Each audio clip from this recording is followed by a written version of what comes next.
ప్రతి ఇంటికి చేరే ఉదయం వెలుగు లాంటి వార్తలు నిజం, నిబద్ధత, నమ్మకంతో మీ ముందుకు వచ్చే మీ స్వంత ఛానల్ ఉదయం న్యూస్. వెల్కమ్ టు ఉదయం న్యూస్. ఆంధ్రప్రదేశ్ ప్రభుత్వం విద్యార్థుల్లో ప్రతిభను ప్రోత్సహించేందుకు చేపట్టిన ప్రత్యేక కార్యక్రమంలో భాగంగా పల్నాడు జిల్లా నరసరావుపేట నియోజకవర్గంలోని ప్రభుత్వ పాఠశాలల విద్యార్థులకు ఘనంగా అభినందన సభ నిర్వహించారు. 2025-26 విద్యా సంవత్సరం 10వ తరగతి పరీక్షల్లో 600కు మార్కులకు గాను 500కు పైగా మార్కులు సాధించిన విద్యార్థులను సత్కరించి ప్రోత్సహించారు. శుక్రవారం ఉదయం నరసరావుపేటలోని గుంటూరు రోడ్డులోని ఎమ్మెల్యే కార్యాలయం నుంచి భారీ ర్యాలీ నిర్వహించారు. ఈ ర్యాలీలో అనేక మంది విద్యార్థులు, తల్లిదండ్రులు, ఉపాధ్యాయులు పాల్గొన్నారు. ఈ సందర్భంగా నరసరావుపేట ఎమ్మెల్యే డాక్టర్ చదలవాడ అరవింద్ బాబు మాట్లాడుతూ ప్రభుత్వ పాఠశాలలు విద్యార్థులు ప్రైవేట్ పాఠశాలలకు ఏమాత్రం తీసిపోరని నిరూపించారని అన్నారు. గ్రామీణ ప్రాంతాల విద్యార్థులు కష్టపడి చదివి అత్యుత్తమ విద్యార్థులు ఫలితాలు సాధించడమే గర్వకారణమని పేర్కొన్నారు. నరసరావుపేట పార్లమెంట్ సభ్యులు లావు శ్రీకృష్ణదేవరాయలు మాట్లాడుతూ అయితే 1 year పట్టేది, మరి పిల్లలు ఏ విధంగా చదువుతున్నారని నాకు అర్థం కాదు. ఇప్పుడు కూడా మరి టీచింగ్ లో ప్రణాళికాబద్ధంగా ఒక టీచింగ్ మోడల్ మారిపోయింది. వాళ్ళు కూడా స్టడీ మెటీరియల్ ఇస్తా ఉన్నారు. మీరందరూ కూడా ఎన్ని స్టడీ మెటీరియల్ ఇచ్చినా కానీ టెక్స్ట్ బుక్ దూరం కావద్దు. అందుకనే గవర్నమెంట్ స్కూల్స్లో టెక్స్ట్ బుక్ దూరం కాకుండా స్టడీ మెటీరియల్, టెక్స్ట్ బుక్ 2 ప్యారలల్గా చదివిస్తూ ఉన్నారు. అందరూ కూడా ఇక్కడ ఉన్న పిల్లలందరూ రైతు కుటుంబాల నుంచి చదువుకున్న పిల్లలు కాబట్టి అటువంటి పిల్లలకి చాలా పట్టుదల ఉంటుంది. బాగా చదవాలి. 600కి 590 మార్కులు, 97, 96, 95, 551 ఇట్లా ఈ విధంగా చాలా చక్కగా వచ్చినాయి.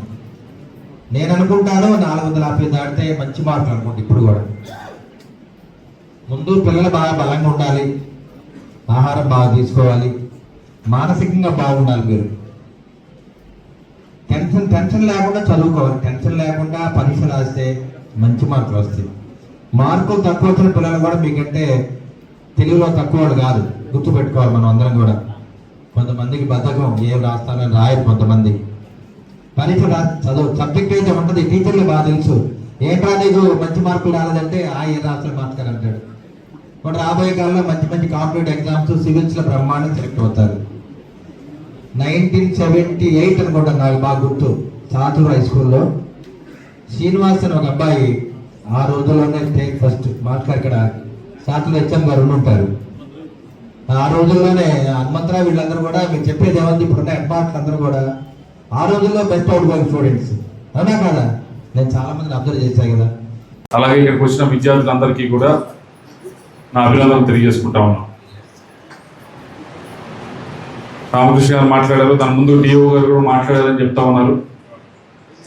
మీ అందరికీ మంచి మార్కులు వచ్చినాయి. వచ్చి ఈరోజు అభినందన సభ పెడతా ఉన్నారు. మంచి టోపీ కూడా పెట్టారు, బాగుంది చూడటానికి. అయితే మీకు ఈరోజు ఏదైతే మార్కులు వచ్చినాయో మంచిదే. ఇది రావడానికి కారణం ఏదో మీ యొక్క కృషే అని మాత్రం మీరు భావించవద్దు. మీకోసం చాలామంది కష్టపడ్డారు. ముందుగా మీ తల్లిదండ్రులు, వారు మరి 3 సార్లు తిన్నారో లేదో తెలియదు, కానీ మీకు మాత్రం అన్ని విధాలుగా కూడా బాగుండాలి, బాగా తినాలి, బాగా ఆరోగ్యంగా ఉండాలి అని చెప్పి మీ అందరికీ కూడా బాగా చదువుకోవాలని చెప్పి అన్ని విధాల సౌకర్యాలు కూడా మీకు ఇవ్వటం జరిగింది. ముందు వారు, రెండో వారు అధ్యాపకులు, మీ టీచర్స్. వారు ప్రైవేట్ స్కూల్స్లో అంటే ఏదో వాళ్ళని ప్రెషర్ చేస్తారు, ఇంకోటి చేస్తారు, ఉండి చెప్పి ఎక్స్ట్రా క్లాసెస్ తీసుకునే అవసరం అయితే ఇవన్నీ చేయాల్సిన అవసరం ఉంటుంది. గవర్నమెంట్ స్కూల్లో ఎవరు అడగరు. కానీ అయినా కూడా మంచి మార్కులు రావాలి, మంచి ఉత్తీర్ణత రావాలి అని చెప్పి వారు కష్టపడ్డారు. కాబట్టే ఇంతమంది ఇక్కడ ఈరోజు మన జిల్లా నుంచి కానీ మన నియోజకవర్గం నుంచి కానీ ఇంత మంచి మార్కులు సంపాదించుకొని ఇక్కడ కూర్చొని ఉన్నారు. నా దగ్గరికి వస్తూ ఉంటారు టీచర్స్ చాలామంది. వారు ఉన్నారు కొంతమంది. వాళ్ళతో ఎప్పుడు అంటుంటారు, ఎవరైతే నా దగ్గరికి వస్తారో నిజంగా వారు మరి ఎంత పని చేస్తారో స్కూల్స్లో తెలియదు, కానీ వారు నా దగ్గరికి వచ్చేవాళ్ళు 4-5% కంటే ఎప్పుడు వచ్చి కనిపించరు. కానీ ఈరోజు ఇంత మంచి మార్కులు ఇంత బాగా వస్తూ ఉన్నాయంటే మిగతా 90% టీచర్స్ కష్టపడుతున్నారు కాబట్టి ఇంత మంచి మార్కులు వస్తాయని నా భావిస్తున్నాను.